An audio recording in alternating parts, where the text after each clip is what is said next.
श्री गणेशाय नमः. संपूर्ण महाभारत मराठीमध्ये भाग 97. कर्णा, तू सत्यनिष्ठ आहेस. मी प्रेमामुळे तुला भेटून संदेश देत आहे. पांडवांचा हित करता इंद्र ब्राह्मणाचा वेश घेऊन तुझी कवचकुंडले मागायला येईल. तू दानशूर आहेस. तू त्याला नाही म्हणणार नाहीस असे त्याला वाटते, पण माझे ऐक. काही झाले तरी तू त्याला कवचकुंडले देऊ नको. दुसरे काहीतरी देऊन त्याची समजूत कर.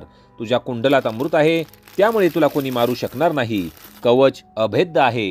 ही दोन्ही तुझे संरक्षण करतील, पण ती तू देऊन टाकलीस तर तुला रणांगणात मरण येऊ शकते. कर्ण त्याला म्हणाला, एवढी प्रेमाची व कळकळीची सूचना तुम्ही करता. तुम्ही कोण आहात? तो ब्राह्मण म्हणाला, मी सूर्य आहे. तुला मी हे मित्रभावाने सांगत आहे. ते तू ऐकलेस तर त्यात तुझेच कल्याण आहे. जर मी तुम्हाला प्रिय असेल तर मला माझ्या दान देण्याच्या व्रतापासून परावृत्त करू नका. मरणापेक्षा अपकीर्ती वाईट असते. इंद्र आला तर मी त्याला तो मागेल ते देणार. कीर्ती हीच श्रेष्ठ आहे. हा देह वाचविणे श्रेष्ठ नाही. कर्ण म्हणाला, पण त्यात तुझे, तुझ्या पत्नीचे, तुझ्या मातेचे, पित्याचे, मित्रांचे व पुत्रांचे अहित होईल. तू मेल्यानंतर तुझ्या कीर्तीचा तुला काय उपयोग? मृताची कीर्ती म्हणजे प्रेतांचा शृंगार आहे. अरे, तू माझा भक्त म्हणून मी कळवळ्याने सांगायला आलो. तू इंद्राला कवच कुंडली देऊ नको.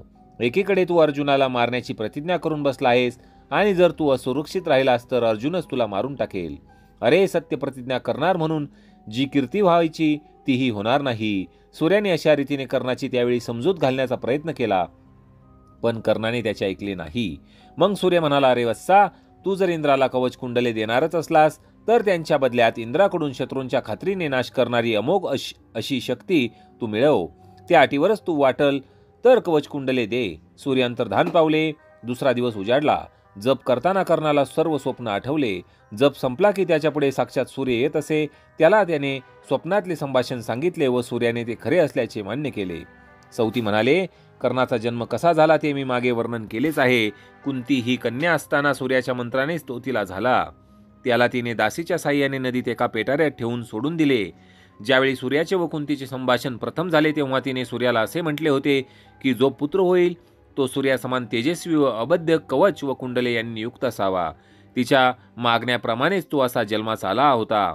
त्या कुंडलात अमृत होते. तो त्यामुळेच नदीच्या प्रवाहात पेटारा वाहत असताना जिवंत राहिला होता. सूत व त्याची पत्नी राधा यांना त्यांच्या चंपानगरीत तो नदीच्या प्रवाहात सापडला होता व त्यांना मूलबाळ नसल्यामुळे त्यांनी तो वाढवला होता. अधिरथ असे त्या सुताचे नाव होते.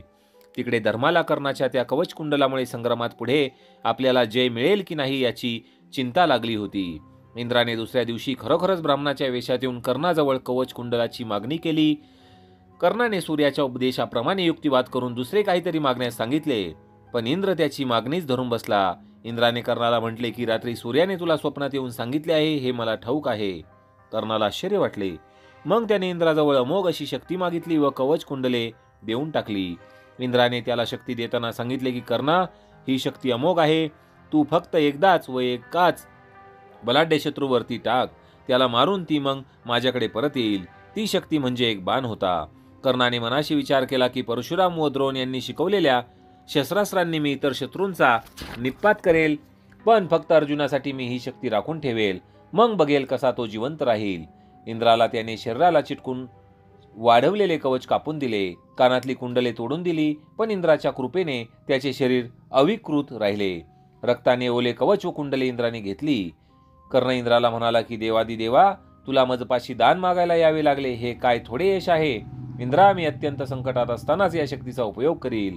असे म्हणून शक्तीने भारलेला तो बाण आपल्या भाळी लावून कर्णाने इंद्रालाही वंदन केले. त्यावेळी आकाशातून धन्य कर्णा अशा गर्जना देवांनी केल्या. दुदुंभी वाजू लागल्या. दानशूर कर्ण आपली सर्व सुरक्षितता एका दानासरशी घालून बसला होता आणि कवच कुंडले घेऊन इंद्र गेला असे वृत्त जेव्हा पांडवांना काही दिवसांनी कळले तेव्हा त्यांना फार आनंद झाला. सौती ही कथा सांगून म्हणाले की श्रोतेजन हो, पांडवांच्या वनवासाची 12 वर्ष संपत आली होती. अशा वेळी धर्माला आपल्या 4ही भावांचे मरण आपल्या डोळ्यांनी पाहण्याचा दुर्धर प्रसंग आला. पांडवांवरील संकटातील हे संकट फारच भयंकर होते. शौनक म्हणाले, सौती महाराज, मग ते पांडव पुन्हा जिवंत झाले तरी कसे? ही सर्व सभा ती कथा ऐकण्यास उत्सुक आहे. तुम्ही लवकर सांगा. आणि कोड्यात बोलून सर्वांची उत्कंठाही तुम्ही वाढवली आहे.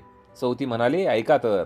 काम्यक वनात जयद्रथाने द्रौपदीला पळवून नेले, त्यामुळे धर्म उद्विग्न झाला होता. ते वन सोडून त्यांनी द्वैतवनात दुसऱ्या एका सरोवरापासून जवळशी जागा निवडली व ब्राह्मणांपासून ते तिथे राहू लागले. द्रौपदी सर्वांची सेवा करण्यात तत्पर असे. एकदा असे झाले की एका हरिणीच्या शिंगात यज्ञाचे एक आवश्यक साधन अरणी व मंथन दंड त्यातील अरणी अडकली व तो रानात पळून गेला. ती अरणी परत मिळवण्यासाठी पांडव मृगा मागे गेले, पण तो दिसेनासा झाला. दमलेले भागलेले पांडव एका वृक्षाच्या छायेत विश्रांतीसाठी बसले. त्या सर्वांना तहान लागली होती. नकुल वृक्षावर चढून कुठे जवळपास पाणी दिसते का ते पहा बरे, असे धर्म म्हणाला. त्यांचा आश्रम व त्या जवळचे सरोवर तेथून दूर होते. नकुल वृक्षावर चढला. उंचावर जाऊन सभोवार दूरवर पाहून तो म्हणाला की पाण्याच्या काठावरच वाढणारे असे वृक्ष मला दूर अंतरावर दिसत आहेत. तिकडून सारस पक्ष्यांचा ध्वनीही थोडासा कानी येत आहे. अर्थात तिथे एखादे लहानसे सरोवर असेल. मोठे असते तर इथून पाणी दिसले असते. बरे, खाली उतर. आपल्या सर्वांना तहान लागली आहे. तू पाणी घेऊन येशील का?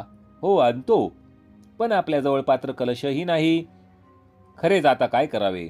हो, पण बाणांचा भाता आहे ना, तो पाण्यात स्वच्छ कर, त्यातच पाणी भरून आण, धर्म म्हणाला. वृक्षावरून उतरून नकुल तात्काळ निघाला. हातात रिकामा बाणांचा भाता त्याने घेतला होता. दाट वनातून तो त्या सरोवराजवळ आला. पाहतो तो सारस पक्ष्यांचे थवेच्या थवे काठावर बसले होते, कलकलाट करत. त्यातले काही उडत गेले, पुन्हा दूर जाऊन संथ रिंगण घेऊन दुसरीकडे बसले होते. पाणी अगदी शांत होते. वृक्षांनी त्या सरोवराभोवती जणू काही फेर धरला होता आणि वनदेवतेने आपले रूप पाहण्याकरता तो जणू आरसाच धरला होता. वन्य पशूंच्या पाऊलखुणा ओल्या मातीत उमटल्या होत्या. पाण्याच्या अगदी जवळ नकुलाने तो सरोवर ते पाहिले आणि त्याला पाणी पिण्याची इच्छा झाली. भात्यात पाणी भरून मग नेऊ, आधी स्वतःची तहान भागू, असे म्हणत तो काठाजवळ येऊन पाण्यात उतरणार.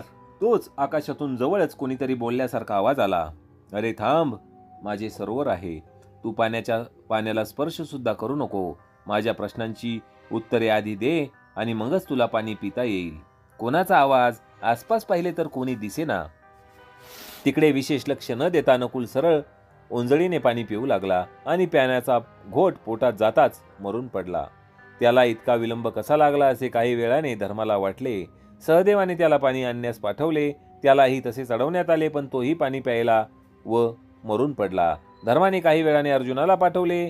त्याला दोन्ही भाऊ मरून पडलेले दिसले. तोही पाणी पिण्यासाठी म्हणून काठापर्यंत गेला. त्यालाही तसाच आवाज ऐकू आला. त्याने ओळखले की कोणीतरी अदृश्य असून तोच हे प्रश्न विचारत आहे.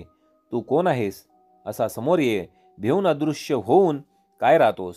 माझ्या भावांना तू मारलेस, तुला मी बधणार नाही. अर्जुन त्या आवाजाच्या दिशेने तोंड करून धनुष्यबाण सज्ज करून म्हणाला, मी या सरोवराचा अधिपती यक्ष आहे. तू बऱ्या बोलाने माझ्या प्रश्नांची उत्तरे दे व मग पाणी पी. तू जर उत्तरे दिलीस तर तुझे भाऊही जिवंत होतील. अरे जा रे यक्षा. अर्जुनाला दिव्य अस्त्रांचा गर्व होता. त्याने आवाजाच्या दिशेने बाणामागून बाण मारले, पण काही उपयोग झाला नाही. तेव्हा तहानलेल्या अर्जुनाने सरळ काठापाशी जाऊन ओंजळीने पाणी पिण्यास प्रारंभ केला. तहानेपुढे त्याला कसलाही विवेक सुचला नाही आणि पाणी पिताच तो देखील मरून पडला. भीमा, जा जा, लवकर जा. ते तिघेही अजून का आले नाहीत? पहा जरा. आता मात्र मला काळजी लागली आहे. त्या मृगाने अरणी पळवली, ती गेलीच आणि हे दुसरेच काहीतरी आणखी वेगळे घडले. भीम गेला. त्याने तिघे भाऊन मरून पडलेले पाहिले. यक्षाने त्यालाही अडवले, पण भीमाने त्याचे न ऐकता पाणी हातात घेतले. तो अर्जुनाच्या व नकुल सहदेवांच्या तोंडावर पाणी मारू लागला. त्यांना शुद्धीवर आणण्याचा प्रयत्न करू लागला. त्याला मग कळले की हे तिघे अगदी अचेतन आहेत. धर्माला जाऊन सांगावे असा एक विचार त्याच्या मनात आला. यक्षाच्या बोलण्याला तो भास झाला असेच समजला.